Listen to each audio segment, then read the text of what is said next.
नमस्कार स्वागत करुछु आज कार्यक्रम को आम राज्यर अधिकांश लोक कृषि उपर निर्भर कर चलती किंतु अधिकांश समय देखा जाए जे चाषी भाईटी उक्त जमीर कम अमल पाई थाए एवं यार एक मुख्य समस्या है उक्त जमी उपरे चाषी भाईटीर कम ज्ञान रही थाए बा उक्त जमी किभଳି भाबरे रोगपोक नियंत्रण करा जिवो किभଳି भाबरे जमी चयन करा जिवो एवं किभଳି भाबरे सार एवं जलसेचन व्यवस्था करा जिवो से उपरे आम चाषी भाईटीर सठिक सूचना रही न थाए सेठिपई आम चाषी भाई मान निकट में किभଳି भाबरे सठिक ज्ञान कौशल और सूचना पहुँचा जाई परिबो आम सबुबले प्रचेष्टारत आम कार्यक्रम माध्यम जार ना कृषि दर्शन।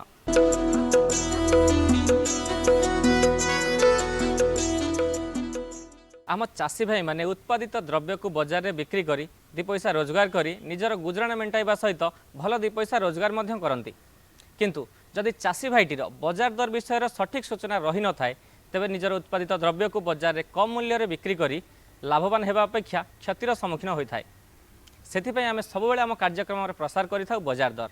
प्रथमे आसंतु जानि नेबा कौन रही कृषि खबर एवं परे परे जानिबा बजार दर।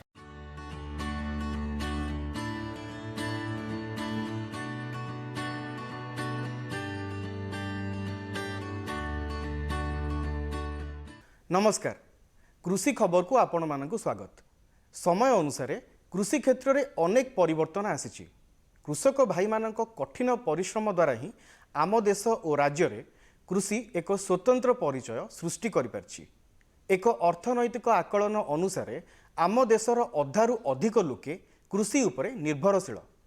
पूर्वरु कृषि एक प्रकृति निर्भर जीविका थिला किंतु एबे कृषक भाईटीए उन्नत ज्ञान कौशल प्रयोग और सरकारंकर विभिन्न प्रकार सहयोग और प्रोत्साहन को पाथेय करी कृषि उत्पादन को वृद्धि करि पारछि। जलसेचनर सुविधा ठारू आरंभ करी उन्नत और आधुनिक जंत्रपातिर व्यवहार जाए टिकिनिकी खबर आम चाषी भाई मानक पाखरे वर्तमान समय रे पहुँची पारुछि। तेबे आम कार्यक्रम माध्यम रे आमे नियमित चेष्टा करि आछिछु किछि नूतन तथ्य और खबर आम चाषी भाई मानक निकट रे पहुँचाइबाकू। तेबे आसंतु नजर पकाई नेबा कौन रही आजिर कृषि खबर। सरकारी सहायता रे मका चाष मंजी उत्पादन पई काउपी चाष माछ चाष रे सफलता तरभुज किसम ज्योति शक्तिचालित औषध सिंचन यंत्र ऑपरेशन ग्रीन योजना फूल रप्तानी एवं पानीपाग। आम राज्य में दिनकू दिन अधिक परिमाण रे मका चाष करा जाउची तेबे संकर किसम अधिक अमलक्षम मका चाष पई चाषी भाई मानक सरकार पक्षरु प्रोत्साहन जोगाई दिया जाउची। रायगड़ा जिलार टिकिरी अंचल में एनएफएसएम अधीन 50 एकर जमी रे मका चाष तथा क्षेत्र प्रदर्शन आयोजन करा जायछि। काशीपुर ब्लॉक 5टी पंचायत रे एही मका चाष करा जायछि। कृषि विभाग पक्षरु एथिपई समस्त सहायता जोगाई दिया जाउची। फसल परिचालना और खत सार प्रयोग विषय में मध्य कृषक मानक परामर्श दिया जाउची। आम राज्य में उभय खरीफ और रबी ऋतु में पनीपरिया फसल चाष करा जाए तेबे रबी ऋतु में अधिक परिमाण में पनीपरिया फसल चाष करा जाए सेथिमध्यरु बीन्स और काउपी बा झुडंग अन्यतम। पनीपरिया फसल भावे याकु चाष करने सहित मंजी उत्पादन पई एही फसल चाष करा जाय परिबो कारण एथिरु अधिक लाभ मिलता है। एही मंजीर मध्य भल बजार चाहिदा रही यार पुष्टिसार गुण बेस अधिक हेक्टर पिछा प्राय 1000 रु 1250 क्विंटाल अमल मिलता है। यही फसल चाष कले जमीर मध्य उर्वरता वृद्धि पाई थाए। सरकारंकर विभिन्न योजना द्वारा आम राज्यर चाषी भाई माने बेस उपकृत होइथांती। भंजनगर कृषि विज्ञान केन्द्र एवं निकिरा प्रकल्प द्वारा लाभवान होइतिबा एही चाषी भाई जनक हेउचंती सुधांशु प्रधान। ब्लॉक चोपरा ग्राम रे तांकर घर निजर एक पोखरी थिला किंतु ताहा दल एवं अन्यान्य घासलटारे परिपूर्ण होई पड़ी रहिथिला। निकिरा प्रकल्प सहायता से पोखरीर पुनरुद्धार करी एबे माछ चाष करुछंती। पोखरी पाखरे थिबा जमी रे नाना प्रकार पनीपरिया फसल मध्य चाष करुछंती। ए नै कृषि विज्ञान केन्द्र पक्षरु तांको परामर्श और ज्ञान कौशल जोगाई दिया जाउछि। ए क्षेत्र रे निजर सफलता और अभिज्ञता विषय से कहती। मो ना सुधांशु प्रधान ग्राम चोपदा मोर गोटे पोखरी थिला से पोखरी रे मु माछ चाष करि पार नथिली। भंजनगर क्रेबिक निकिरा प्रोजेक्ट द्वारा बंधटा मोर मरामती हो पारा मु से माछ छाड़ी 2 पैसा अधिक रोजगार क्षम होती किंतु ए बंध पोखरीर मरामती द्वारा मोर तलपटे जमी पनीपरिया चाष धान भी ठीक रे पाई पारुछे। आम कार्यक्रम रे किछि कृषि संबंधी खबर रही जहाँ माध्यम रे आम चाषी भाई माने सफलता हासिल करि परिबे। एगुड़िक विभिन्न समय रे समस्या समाधान रो उपाय जणाई थाए। तेबे आसंतु एभली किछि खबर देखिनेबा संक्षेपरे। आम राज्यर जलवायु चाष उपयोगी संकर तरभुज किसम ज्योति विभिन्न फसल में औषध सिंचन करने शक्ति चालित औषध सिंचन जंत्र बा पावर स्प्रेयर टमाटो पियाज एवं आलू टॉप योजना रे शीघ्र नष्ट हो जाउथिबा 22 टी कृषि उत्पाद सामिल करा जाई ऑपरेशन ग्रीन योजनार परिसर को वृद्धि करा जायछि। आम देशर विदेश को फूल रप्तानी परिमाण वृद्धि गत 9 मास मध्य यह प्राय 12,000 टन रु अधिक होई परिछि। कृषि पाई पाणीपागर भूमिका गुरुत्वपूर्ण। पाणीपाग को आखि आगे रखी चाष कले उत्पादन वृद्धि सह प्रचुर लाभ होता है। पूर्व अपेक्षा वर्तमान वैज्ञानिक जुगरे उन्नत जंत्रपातिर उद्भावन द्वारा पाणीपागर पूर्वानुमान करा जाय पारुछि एवं चाष कार्य रे एहा सुफलदायी होई पारुछि। एथिपाई आसंतु देखिनेबा कौन रही पाणीपाग संबंधी खबर। राज्यर पाग सुखिला रहिबा सहित केतेक स्थान रे सामान्यरू मध्यम धरणर कुहुडीर संभावना रही। तापमात्रा जगतसिंहपुर सर्वनिम्न 15 और सर्वाधिक 31 डिग्री सेल्सियस, केन्दुझर 10 और 31, बलांगीर 9 और 32 और नवरंगपुर सर्वनिम्न 6 और सर्वाधिक 31 डिग्री सेल्सियस रहिबार पूर्वानुमान करा जायछि। कृषि परामर्श फसल नथिबा जमीरू नमूना माटी संग्रह करी माटी परीक्षा करंतु। मृत्तिका स्वास्थ्य कार्ड रे अनुमोदन अनुसार खत सार व्यवहार करंतु। कृषि खबर आज पई एतिकी। परवर्ती कार्यक्रम बजार दर। बजार दर को आपण मानकु स्वागत। चाषी भाई माने हाड़भंगा परिश्रम करी जहाँ उत्पादन करती से सबू तांको निज पाई नुहे, सेथिरु किछि अंश से माने निजे व्यवहार करी अधिक अंश अन्य मानक पाई बजार को छाड़ी थांती। तेणु बजार दर संबंधी ज्ञान तांको पाई निहाती आवश्यक। एबे आसंतु नजर पकाइबा कौन रही हाट बजार हालचाल। आधुनिक बजार व्यवस्था कृषिजात द्रव्यर बिक्रीबटा क्षेत्र में अनेक परिवर्तन आनीपारी। आम चाषी भाई माने यार सुजोग नेबा आवश्यक। वर्तमान आम हाट बजार में विभिन्न कृषि सामग्रीर दरदाम विषय आसंतु जानिबा। एबे आसंतु नजर पकाइबा विभिन्न स्थानर उत्पादित कृषि सामग्रीर बजार दर उपरे। आलूर बजार दर बांपड़ारे आलू क्विंटाल प्रति 800 रु 1000 टंका दर में मिलुछि। बेतनटी रे दर 1000 रु 1200 टंका थिबा बेले कटक कृषक बजार में 800 रु 900 टंका रही। तेबे पटामुंडाई रे दर ह्रास पाई क्विंटाल पिछा 700 रु 800 टंका मूल्य रे बिक्री हेउछि। बजार दर को एट रखिबा। नमस्कार। साधारणतः सहरीकरण फल आम राज्य में बाड़ी बगीचा ह्रास पाई ता सहित चाष जमीर मध्य अभाव देखा देइछि।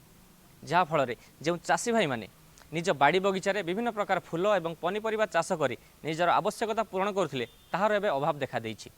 किंतु जदि सही लोक मैंने से चाषी भाई माने निजर छात उपरे वैज्ञानिक पद्धति अवलंबन करी विभिन्न प्रकार पनीपरिया एवं फूल चाष करिपारंती ताहले निश्चित भाव में निजर आवश्यकता पूरण करेंगे, एथिरे संदेह नहीं।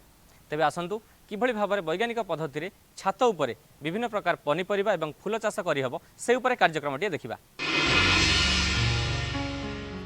आजिकली लोक मानकर बहुत शौक फूल गछटिए लगे आ बाड़ी में पनीपरिया दुटा करने। कारण आजिकली देखा जाइए जे जो प्रकार विष बलय बर्तमान मनीष समाज अग्रगति करुच्ची माने आमर पनीपरिया आम देखुचे पूरा विष आम खाऊे। कारण माने बहुत कहवा सत्वे भी चाषी मानकर अज्ञता हो बा विभिन्न प्रकार अन्यान्य पारिपार्श्विक परिस्थिति हो से माने कौन करुँच ना औषध पकई दौरान पनीपरिया आ से पनीपरिया को सांगे सांगे तोलिक आनिक लोक मान पाखे बिक्री करमर से कि आमर परिवेश दूषित हो मनीष समाज में विभिन्न प्रकार रोग पोक से अधिक भाव में ग्रास करुच्ची। तेणु आजिकल जो कैंसर है आप डायबिटीज है बीपी विभिन्न प्रकार रोगर मूल कारण हूँ जिनसा। तेणु आजिकल लोक मैंने टाउन लोक आम जो सब अच्छा जो मैंने सचेतन से चाहते आम आम निज बाड़ी टे केमती पनीपरिया हो बा फूल हो चाष करके आम दुटा आम जिनस निजे फ्रेश जिनस आम खाइबा। କିନ୍ତୁ ବାଡ଼ିରେ ତ ଆଜିକାଲି ବହୁତ ଜାଗାର ବହୁତ ଅଭାବ। ଟାଉନ୍ ମାନଙ୍କରେ ଜାଗା ରେଟ୍ ଯେତିକି ହେଲାଣି ସେଥିରେ ଜାଗାଟିଏ ରଖିକିରି ବାଡ଼ି ବଗିଚା କରିବା ମଧ୍ୟ ଅସମ୍ଭବ ହୋଇପଡ଼ିଲାଣି। ତେଣୁ ଲୋକମାନେ ଚାହୁଁଛନ୍ତି ଆଜିକାଲି କେମିତି ଆମେ ଛାତ ଉପରେ ଟିକେ ଆମର ପନିପରିବା ଦିଟା ଚାଷ କରିବା ବା ଫୁଲ ଚାଷ ଆମେ କରିପାରିବା। ଯେ ପନିପରିବା ଚାଷ କରିବା ଆମେ ସବୁ ଜାଗାରେ କରିପାରିବା, ସେଥିପାଇଁ ଆମକୁ କେତେ ଗୁଡ଼ିଏ ବିଶେଷ ଦିଗ ପ୍ରତି ଆମକୁ ଧ୍ୟାନ ଦେବାକୁ ପଡ଼ିବ। ଯେମିତିକି ଯଦି ଆପଣ ଛାତ ଉପରେ କରୁଛନ୍ତି, ଛାତ ଉପରେ ତ ପୁରା ଏଇଟା କଂକ୍ରିଟ୍ ଢଳେଇ ଉପରେ କେବେ ହେଲେ ଫସଲ ହେଇପାରିବ ନାହିଁ। ତେଣୁ ସେଥିପାଇଁ ଆମକୁ କ'ଣ କରିବାକୁ ପଡ଼ିବ ନା ଆଗ ଗୋଟେ ଭଲ ମୋଟା ପଲିଥିନ୍ ଚାଦର ଆମେ ଛାତ ଉପରେ ଆପଣ ପକାଇ ଦେଇପାରିବା, ବା ଆମର ଯେଉଁ କୁଣ୍ଡ ରହୁଛି, ମାଟି କୁଣ୍ଡ ଗୁଡ଼ାକ ସବୁ ରହୁଛି, ସେଥିରେ ମଧ୍ୟ ଆମେ ବିଭିନ୍ନ ପ୍ରକାର ଫୁଲ ଲଗାଇ ପାରିବା। ଯେମିତିକି ଆମର ଅର୍କିଡ଼ ହେଲା ଆମର ଯେଉଁ ସେବତୀ, ଡାଲିଆ, ଫ୍ଲକ୍ସ, ତାପରେ ଡାୟାନ୍ଥସ୍, ତାପରେ ଗିଲାଡ଼ିଆ, ତାପରେ କସ୍ମସ୍, ସୂର୍ଯ୍ୟମୁଖୀ, ଗୋଡ଼ିବାଣ, ଏ ବହୁତ ପ୍ରକାର ଫୁଲ ଆମେ ସବୁ ଲଗାଇ ପାରିବା ଛାତ ଉପରେ। ତେଣୁ ସେଥିପାଇଁ ଆମକୁ ପ୍ରଥମେ କ'ଣ କରିବାକୁ ପଡ଼ିବ ନା ଆଗଟି ଆମେ ପଲିଥିନ୍ ଚାଦର ଯେଉଁଟାକି ହେଉଛି 100 ମାଇକ୍ରନ୍ର ହେଇଥିବ, ମୋଟେଇ ହେଇଥିବ, ଯେଉଁଟାକି ଆପଣ ଥରେ ପକାଇଲେ ଆପଣଙ୍କ 4-5 ବର୍ଷ ପର୍ଯ୍ୟନ୍ତ ସେଇଟା ରହିବ। ତା ଉପରେ ଆମେ କ'ଣ କରିବା, ମାଟିର ମିଶ୍ରଣ ତିଆରି କରିବା। ମାଟି କରିବା ପାଇଁକି ଆମେ କ'ଣ କରିବା ନା ଗୋଟିଏ ଭାଗ ଆମର ମାଟି, ଗୋଟିଏ ଭାଗ ବାଲି, ଆଉ ଗୋଟିଏ ଭାଗ ଖତ, ସବୁଜ ଖତ ହେଉ ବା ଆପଣଙ୍କର କମ୍ପୋଷ୍ଟ ଖତ ହେଉ ବା ଆପଣଙ୍କର ଜିଆ ଖତ ତ ସବୁଠୁ ଉତ୍କୃଷ୍ଟ ଖତ। ଯଦି ଜିଆ ଖତ ଆପଣ ପାଉଛନ୍ତି ତାହେଲେ ମଧ୍ୟ ଆହୁରି ବହୁତ ଭଲ। ଏସବୁ ଜିନିଷକୁ ଭଲ ଭାବରେ ମିଶ୍ରଣ କରିକି ଆପଣ ସେଇ ପଲିଥିନ୍ ଉପରେ ବିଛେଇ ଦିଅନ୍ତୁ, ଆଉ ତା ଚାରିପଟେ ଆପଣ ଇଟାର ଧାର ଦେଇ ଦିଅନ୍ତୁ, ଯେଉଁଟାକି ମାଟିଟା ଯେମିତି ବାହାରକୁ ବାହାରିଯିବ ନାହିଁ। ଆଉ ଯାହା ବି ସେଇ ଯେଉଁ ପଲିଥିନ୍ଟା ଆପଣ ନେଇକି ରଖିଲେ ତା ଦେହରେ ଆପଣ ଛୋଟ ଛୋଟ କେତେଟା ଆପଣ କଣା କରିଦେଇଥିବେ, ଯେମିତିକି ଏକ୍ସେସ୍ ପାଣି ଯଦି ଆପଣ ଦେଲେ ସେଇଟା ଆପଣଙ୍କର ବାହାରେ ନିଷ୍କାସିତ ହେଇଯିବ। ୟା ଉପରେ ଆପଣ ଯେକୌଣସି ପନିପରିବା ଚାହିଁବେ, ଆପଣ ପୋଟଳ ଲଗାନ୍ତୁ, ଆପଣ ବାଇଗଣ ଲଗାନ୍ତୁ, ଲଙ୍କା ଲଗାନ୍ତୁ, ଭେଣ୍ଡି ଲଗାନ୍ତୁ, ଆପଣଙ୍କର ଗୁଆଁର ଲଗାନ୍ତୁ, ଏସବୁ ପନିପରିବା ଆପଣଙ୍କର ଆରାମସେ ହେଇପାରିବ। ଆଉ ଯଦି ଆପଣ ଚାହୁଁଛନ୍ତି ମନେକର ଗୋଟେ କଲରା ଲଗାଇବା ପାଇଁ, ଭାଡ଼ି କରିକି କରିବା ପାଇଁ, ତାହେଲେ ଆପଣ ଗୋଟେ ବଡ଼ ଯେଉଁଟା ଆପଣଙ୍କର ହେଉଛି 2 ଫୁଟ ଓସାର ଆଉ 3 ଫୁଟ ଉଚ୍ଚ, 2 ଫୁଟ ଓସାର ଆଉ 2 ଫୁଟ ଲମ୍ବା ହିସାବରେ ଯେଉଁ ବଡ଼ ମାଟି କୁଣ୍ଡ, ସେଥିରେ ଆପଣ ମଧ୍ୟ 2-3ଟି ମନ୍ଦା ଲେଖାଏଁ କରିପାରିବେ। ଆପଣ ଚାହିଁଲେ ସେଥିରେ କଖାରୁ ମଧ୍ୟ ଲଗାଇ ଦେଇପାରିବେ, କୁନ୍ଦୁରି ଲଗାଇ ପାରିବେ, ଆପଣଙ୍କର ପୋଟଳ ମଧ୍ୟ ଲଗାଇ ପାରିବେ। ତା ଉପରେ ଆପଣଙ୍କର ବାଉଁଶ ଢିରା ଦେଇକରି ବାଉଁଶରେ ଆପଣ ଛାଉଣି କରିଦେବେ, ଟିକେ ଦଉଡ଼ି, ପ୍ଲାଷ୍ଟିକ ଦଉଡ଼ି ସେଥିରେ ଚାରିପଟେ ବାନ୍ଧିଦେବେ, ବାନ୍ଧିକିରି ଆପଣ ସେଥିରେ ଲଟା ଟିକେ ମୋଡ଼େଇ ପାରିବେ, ଆଉ ଆପଣଙ୍କର ଆରାମସେ ସେଠି ଆପଣଙ୍କର ଫୁଲ ପନିପରିବାଟି ଆପଣଙ୍କର ହେଇପାରିବ। ଆଉ ଏଥିପାଇଁକି ମଧ୍ୟ ଆପଣ ଆଉ କିଛି ଯତ୍ନ କରିବାକୁ ପଡ଼ିବ। ମଝିରେ ଆପଣଙ୍କର ରୋଗ ପୋକ ତ ନିଶ୍ଚିତ ରହିବ, ଆପଣ ଜାଣିଛନ୍ତି। ରୋଗ ପୋକ ପାଇଁକି ଆପଣ ମଝିରେ ସେଠି ଯେଉଁ ମୁଁ କହୁଛି ଯେ କ୍ଲୋରୋପାଇରିଫସ୍, ଯେଉଁଟାକି 3 ml 1 ଲିଟର ପାଣିରେ ମିଶାଇକିରି ଆପଣ ତାପରେ ସ୍ପ୍ରେ କରିବେ। 15 ଦିନ ଅନ୍ତରରେ ଥରେ ଏଟାକୁ ଆପଣ ମଝିରେ ସ୍ପ୍ରେ କରୁଥିବେ। ମଝିରେ ମାସେ 2 ମାସ ଛାଡ଼ିଦେବେ। ଯେତେବେଳେ ଦେଖିଲେ ଯେ କିଛି ଆପଣଙ୍କର କୀଟପତଙ୍ଗ ଲାଗିଗଲା, ଆପଣଙ୍କର ପୋକ ଗୁଡ଼ିକ ପତ୍ର ଗୁଡ଼ିକ ମୋଡ଼ି ହେଇଗଲା, ବା ଆପଣଙ୍କର ପତ୍ରରୁ ରସ ଶୋଷିକି ଧଳା ଦେଖାଗଲା, ବା ପତ୍ର ଝାଉଁଳା ଦେଖାଗଲା, ତାହେଲେ ସେ କେସ୍ରେ ମଧ୍ୟ ଆପଣ ଯଦି କବକଜନିତ ହେଇଥିବ କି ଆପଣଙ୍କର ଯଦି ମୂଳ ଛଡ଼ା ହେଇଥିବ, ତାହେଲେ ଆପଣ ମଧ୍ୟ ସାପ୍ ଯେଉଁଟା ଆମର ଔଷଧ ଅଛି ଯେଉଁଥିରେ କପର ଅକ୍ସିକ୍ଲୋରାଇଡ୍, କାର୍ବେଣ୍ଡାଜିମ୍ 2ଟା ମିଶାଇକିରି ଯେଉଁ ଔଷଧଟା ତାକୁ ମଧ୍ୟ ଆପଣ ସେଥିରେ ମୂଳ ଭିଜା କରିପାରିବେ, ବା ମାଟି ଉପରେ ପତ୍ର ଉପରେ ମଧ୍ୟ ଆପଣ ସ୍ପ୍ରେ କରିପାରିବେ। ଏସବୁ ଗଲା ରୋଗ ପୋକ ପାଇଁକି ଆପଣ ସାଧାରଣତଃ ଭାବରେ ଇଏ କରିବେ। ତାପରେ ଆଉ ଗୋଟେ ଜିନିଷ ହେଲା, ଭଲ ଭାବରେ ଆପଣଙ୍କର ଖରାଟା ତ ଆପଣ ନିଶ୍ଚିତ ଭାବରେ ପାଇବେ। ଛାତ ଉପରେ ଯେଉଁ ଆପଣ ଚାଷ କରିବେ ଖରାଟି ନିଶ୍ଚିତ ଭାବରେ ପାଇବେ। ଆଉ ନ୍ୟୁଟ୍ରିସନ୍ଟା ଠିକ୍ ମଧ୍ୟ ଦେବେ, କାରଣ ଆପଣ ଖାଲି ଗୋଟିଏ ଥର ଗୋବର ଖତ ଆପଣ ଲଗାଇଦେଲେ, ମଝିରେ ଟିକେ ୟୁରିଆ, SSP, ଆଉ ଆପଣଙ୍କର MOP ପଟାସ ଜାତୀୟ ସାର ତାକୁ ମଧ୍ୟ ଆପଣ ଟିକେ ମଝିରେ 1 କେଜି ହିସାବରେ ଆପଣଙ୍କର ପ୍ରତି ଗଛ ପିଛା 150 ଗ୍ରାମ ଲେଖାଏଁ ହିସାବରେ ମଝିରେ ତାକୁ ସ୍ପ୍ଲିଟ୍ ଡୋଜ୍ ହିସାବରେ ଥରକୁ ଥର ଦେବେ। ବର୍ଷା ପୂର୍ବରୁ ଥରେ, ବର୍ଷା ପରେ ଥରେ, କାରଣ ଏକାଳେ ଦେଲେ ଏଇଟା ଲିଚିଂ ଲସ୍ ହୁଏ, ପାଣି ସବୁ ନ୍ୟୁଟ୍ରିସନ୍ଟା ଧୋଇ ହେଇଯାଏ। କାରଣ ଆମେ ଛୋଟ ଜାଗା, ଏଇଟା ଅଳ୍ପ ନ୍ୟୁଟ୍ରିସନ୍ ରହିବ, ତେଣୁ ଆମେ ସବୁବେଳେ ଅଳ୍ପ ଦେବା, ତାକୁ ତା ଉପରେ ଆମେ ଜଳସେଚନ କରିବା। ଛାତ ଉପରେ ପରିବା ପନିପରିବା ସହିତ ଫୁଲ ଇଏ କରୁ, ଗାର୍ଡ଼େନ୍ କରିବା ଆମର ଗୋଟେ ସଉକ। ଆଉ ୟାର ବେନିଫିଟ୍ ହେଉଛି, ଆପଣ ଯଦି ପରିବା ଚାଷ କରୁଛନ୍ତି ତାହେଲେ ଆପଣଙ୍କ ଛୋଟ ଛାତ ଅଛି, ଆପଣ ପ୍ରତି ସ୍କୋୟାର ଫିଟ୍ରୁ କିଛି ନହେଲେ ବି 4-5 ଟଙ୍କା ହିସାବରେ ଆପଣ ତାର ରିଟର୍ଣ୍ଣ ପାଇପାରିବେ। ଆଉ ତା ସହିତ ଆପଣ ସାର ଦେଇକି ପରିବା ଯେଉଁ ଖାଇବା ଅପେକ୍ଷା ଅର୍ଗାନିକ୍ର ଯେତେ ସବୁ ଜୈବିକ ସାର ପ୍ରୟୋଗ ଦ୍ୱାରା ନିଜର ପନିପରିବା ଚାଷ କରି ନିଜେ ଖାଇବେ, ଯେଉଁଟାକି ଆପଣଙ୍କ ପିଲାମାନଙ୍କ ପାଇଁ ଭଲ। ତା ସହିତ ଆପଣ ମୁଁ କିଛି ଫୁଲ ଅଧିକ କରେ, ଯେଉଁଟାକି ମନକୁ ଶାନ୍ତି ଦିଏ। ଫୁଲଟା ଦେଖିଲେ ଜଣଙ୍କର ମନ ଖୁସି ହେଇଯାଏ। ଆଉ ସେଇ ଫୁଲଟା କରିବା ଦ୍ୱାରା ଆମେ ଯେତେ ଷ୍ଟ୍ରେସଫୁଲ୍ ଥାଉ ମାନେ ଦିନମାନ ଷ୍ଟ୍ରେସଫୁଲ୍ ଆମେ ଯଦି ସନ୍ଧ୍ୟାବେଳେ ଫୁଲଟିକୁ ଦେଖୁ ମନରୁ ବାହାରିଯାଏ कि सकाळु आसिक फुलटी फ्रेश फुलटी देखिले दिनटा आमर बहुत भलरे जाए। बाहाघर गछ लगेया शौक थिला किंतु बाहाघर परे यांकर गछ प्रति मो हजबैंड जे अमिय प्रसाद साहू से गछ प्रति बहुत अटैच्ड तो तांको गछ प्रति आकृष्टता देखी आम कौन तांको पाखरु देखी देखी देखी देखी जड़े केमती ये करुच्ची सेटा को शिखी शिखी शिखी शिखी आज ए पर्यंत आम पहुँचीचु। आउ ये जो आम खर्च करुचु कि जहाँ करुचु धीरे धीरे धीरे धीरे धीरे किसी एकाथरे नुहे जे आपण एकाथरे एते गुडे खर्च करिके करि परिबे सेटा व्यय सापेक्ष नुह प्रतिवर्ष किछि किछि किछि किछि करी मु एते गुडे गार्डन टी करिके मेंटेन करूची वर्तमान। आउ ता लगी प्रायतः आपन को एई जो सीजनल माने कहबाको गले हमर 4 to 5 मंथ आपण 25,000 कि 30,000 भितरे खर्च कले आपण एमती ही गार्डन टे करि परिबे। आउ आमे एई जो फूल करिया द्वारा हमर सब स्टेट लेवल ले plant lover association horticulture department तापर आमर नालकोरे विभिन्न प्रकार फ्लावर शो हुए जोठी कि आमे भाग आम फूल मानू नहीं जाऊ कि आम परिवा पनीपरिया नहीं जाऊ सेठी आमर शो रे से माने भाग नहीं पुणी प्राइज आमे आणु। आउ यही सब करिया द्वारा आमर मनरे बहुत शांति अच्छी जे आमे बाहर दुनिया रे जमती लोक माने धाईचंती ये पछरे आमे से पछरे न धाईंगे नेचर पछरे नेचरटा निजे क्रिएट करिया को चेष्टा करूछु।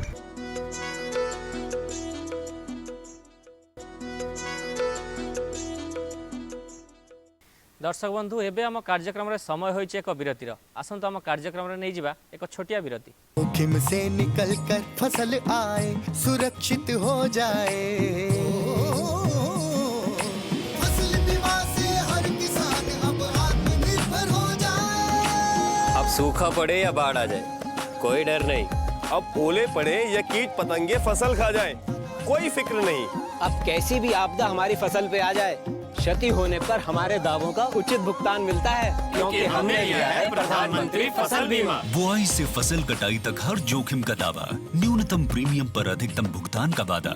योजना से हर साल जुड़ रहे हैं 5 करोड़ से ज्यादा किसान। अब आपकी है बारी। नजदीकी कृषि कार्यालय, सहकारी समिति, बैंक शाखा, अधिकृत बीमा कंपनी या जन सेवा केंद्र में स्वेच्छा से करा सकते हैं पंजीकरण।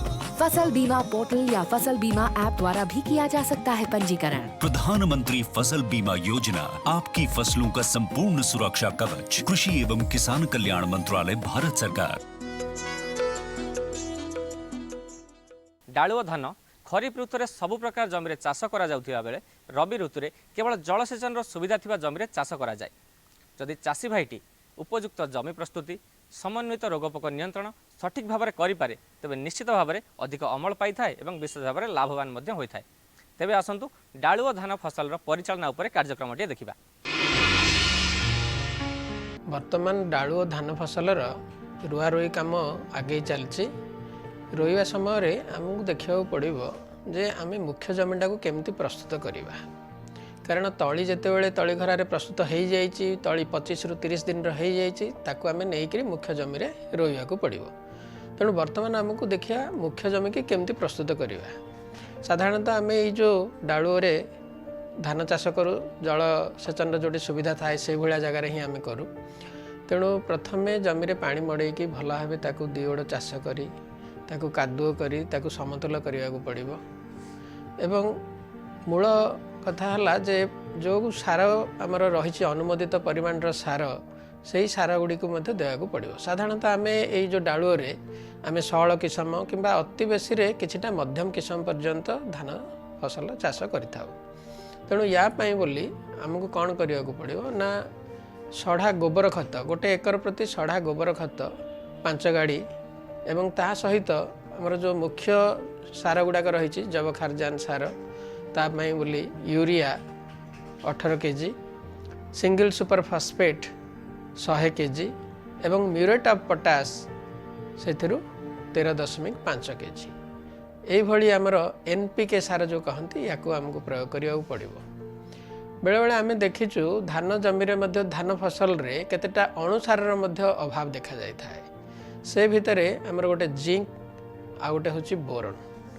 जिंक जदि अभाव हुए माने जितेबाला धान गछ बड़ हो जाए पत्र उपरे पान छेप पकेला भाया सब चिन्ह आसो। तेणु मृत्तिका जदि आम परीक्षा कर तो भल कथा न करथिले मध्य आमे ब्लैंकेट हिसाब रे मूल सार हिसाब रे मध्य जिंक अनुसार को जिंक सल्फेट 10 kg प्रति एकर हिसाब रे पकई परिया। या व्यतीत बोरन रो मध्य अभाव जदि हुए ताहले मंजी गुड़िक बा आमर ये जो धान गुड़िक अगाड़ी संख्या बढ़ी जाए। तेणु बोराक्स मध्य एकर प्रति 4 किलोग्राम मूल सार हिसाब रे आमे देई परिबा। यही सब गुड़िक सार प्रयोग करी भल भाव जमी को समतुल करी बर्तमान आम से धान रोइबा को जीवा। धान रोइबा समय रे जेतेबेले तली घर रु आम तलीटा उपाड़ुचु से समय रे गोटे दिग प्रति चाषी भाई मैंने ध्यान देवा दरकार जे उपाड़ीबार जदि समय अच्छी 7 दिन पूर्व आम जदि से तली घरारे गोटे दानादार औषध पकई दे परिबा यथा कार्बोफ्यूरान जहाँ को फ्यूराडान बोली मध्य कहा जाए से 1200 ग्राम बा 1.2 kg किंबा फोरेट बोली गोटे दानादार औषध अच्छी ताकू मध्य पकईले थ्रू आमर जो 10 डेसिमिल तली घरा रोचे तापाई 600 ग्राम दरकार। तेणु कम औषध रे आमे किछिटा पोक नियंत्रण करिपरिबा। एके तो आपण 1.2 किलोग्राम फ्यूराडन दियंतु किंबा 600 ग्राम फोरेट सार दियंतु। ताकू जदि तली घरारे 1 सप्ताह तली उपाड़ीबार 1 सप्ताह पूर्व प्रयोग करेंगे ताहले ए जो तली रे से विषटा रही जीवो। ताकू नेकी तली की नेकी जतेबेले आमे रोइबा तापरे मध्य प्राय गोटे मास जाए आमर जोटा कि कांड बिंधा पोक तार आक्रमणर भय नथिबो कारण गछटा विषाक्त होइकी थिबो। तेणु यही भाया तली जितेबाला उपाड़ा को आम प्रस्तुत हवा तली घर में यथेष्ट परिमाण रे पानी दबा पानी देकरी आस्ते आस्ते तली उपाड़ा एवं ताकू नहीं मुख्य जमी में रोया पड़ो। मुख्य जमी में रोला बेले आम व्यवधान प्रति ध्यान देवा पड़ो। साधारणतः आम ये जो शौल किसम बा आमर अति बेसी मध्यम किसम गुड़िक आम चाष करने अनुमोदित तार व्यवधान है धाड़ी की धाड़ी 15 सेंटीमीटर गछ को गछ बा बुदा को बुदा 15 सेंटीमीटर किंबा आपण मध्य धाड़ी की धाड़ी 20 सेंटीमीटर एवं बुदा को बुदा 10 सेंटीमीटर यही भली व्यवधान रे मध्य लगे पारिबे। उद्देश्य है जमती कि गोटे वर्ग मीटर रे 50 बुदा रहिबो एवं गोटे बुदारे रोया बेले आमे 2 ରୁ 3 तली ही पोतिबा। साधारणतः चाषी भाई मैंने जापारती 5 ରୁ 6 बा 7 8 ये भी तली नहीं जाती कारण ये रबी ऋतु रे तली गुड़िक उत्कृष्ट माने भल भाव में बढ़ी नथिबो छोट छोट तली होइथिबो। तेणु हाथ में चली जाए 7टा 8टा तली मध्य चली जाए। तेणु देखा ध्यान देकी देखा जमी 2 ରୁ 3टा लेखा गोटे गोटे बुदारे तली रुआ हो पार। तापर जितेबाला धान रुआ होउची से समय आम जल नियंत्रण प्रति ध्यान देवा पड़ो। रोइबा समय आमर जमा पानीर आवश्यकता नहीं जदि रखिबा आम 1 अंगुली पानी रखिबा बा जहाँ कहते आधा इंच पानी रखिबा। तापर जितेबाला धान रुआर 5 दिन हो 5 दिन परठू आम बा गोटे सप्ताह कहतु गोटे सप्ताह परठू आम 2 इंच पानी रखिपर। तेणु यही जदि आम जल परिचालना टी आखि आगे रखा एवं टिके आउ गोटे जिनस जितेबाला कि तली आम रोई सारिबार 7 दिन पर आम किछिटा जैविक सार आम प्रयोग करिपरिबा। जोटा कि जैविक सार प्रयोग कले माटी रे आमर जैवखारजान मिले ता सहित माटीर भौतिक गुणटा वृद्धि पाए। उदाहरण स्वरूप आमर गोटे आजोला बोली गोटे जैविक सार रही जहाँकू कि आम धान रुआ पूर्वर जदि देचे तो भल कथा मुख्य जमी रे किंबा जदि न दे पारिचे आम कौन करवा ना 7 दिन पर धान रुआर 7 दिन पर 1 एकर जमी रे आम 4 क्विंटाल आजोला प्रयोग करवा। यहाँ कौन हम सेटा प्राय 3 सप्ताह बेलू तार गोटे मोटा आस्तरण हो जाइथिबो पानी भी आमर रही मोटा आस्तरण हो जिते 3 सप्ताह बेलू आम जिते घास बाछिया जावा से समय ये सब गोड़े दली होकर माटी मिसीज। ये आजोलाटी जैवखारजान संग्रह करी वायुमंडल जैवखारजान संग्रह करी निज पाखे रखी थाए जोटा कि माटी रे मिसे। से भाया आउ गोटे जैविक सार अच्छी जोटा कहते नीलहरित शैवाल। नीलहरित शैवाल आपण एकर प्रति 6 किलोग्राम प्रयोग करंतु ताकू 7 दिन पर प्रयोग करेंगे एवं 3 सप्ताह बेलू से गोटे आस्तरण सृष्टि हम ताकू मध्य जेतेबेले घास बछा होउची से समय रे से मध्य माटी रे मिसिकरी माटी रे किछि जैव खारजान सेथिरे मिसिबो। प्राय गोटे एकर को आमर 10 किलोग्राम जैव खारजान सार एई जैव खतरु मध्य मिली थाए। तेणु यही प्रणाली आम जदि अवलम्बन करवा ताहले आम डालुओ धान को डालुओ धान रु विशेष लाभवान हो पार भल अमल मिल पार। तेज दर्शक बंधु सबुथर पर एथर मध्य फोन इन कार्यक्रम रही ए सप्ताहर फोन इन विषयवस्तु रही डालुओ धान फसल परिचालना। आपण समस्या नहीं आमको फोन करेंगे। आमको फोन कर दुईटी नंबर रही आमर देययुक्त नंबर है 0674 2300 एवं देयमुक्त नंबर है 1800 3456742। तेज दर्शक बंधु आज कार्यक्रम केमती लगिला आमको पत्र द्वारा जनातु। आमको चिठी लिखार ठिकाना है